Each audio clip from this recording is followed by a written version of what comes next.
भारत के ऑपरेशन सिंदूर से त्राहिमाम त्राहिमाम कर रहा पाकिस्तान मरता क्या न करता, इसलिए उसने इंडिया की शक्तिशाली सेना के आगे घुटने टेक दिए।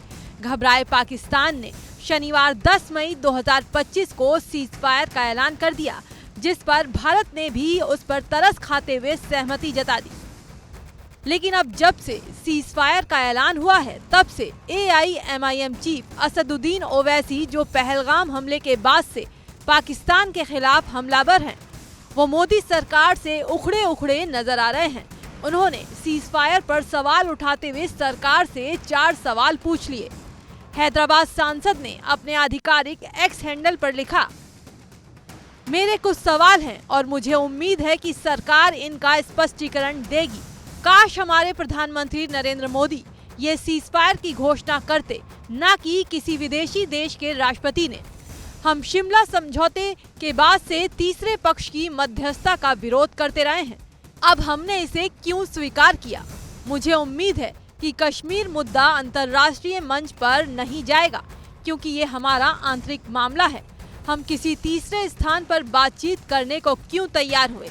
इन बातों का एजेंडा क्या होगा? क्या अमेरिका गारंटी देता है कि पाकिस्तान अपनी जमीन का आतंकवाद के लिए इस्तेमाल नहीं करेगा? क्या हमने पाकिस्तान को भविष्य में आतंकवादी हमलों से रोकने का उद्देश्य प्राप्त किया? क्या हमारा लक्ष्य ट्रंप द्वारा मध्यस्थता से सीजफायर कराना था, या पाकिस्तान को इस स्थिति में लाना था कि वो किसी और हमले का सपना भी ना देख सके?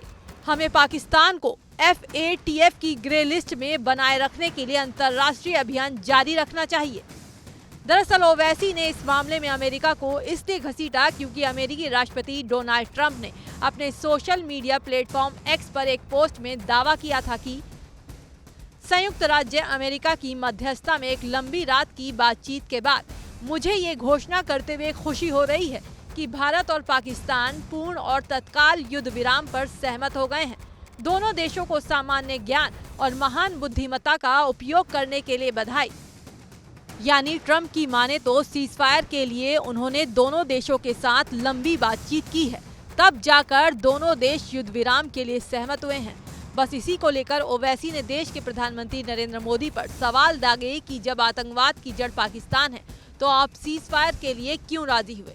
खैर, इस सवाल से इतर पाकिस्तान की कायराना हरकत तो देखिए।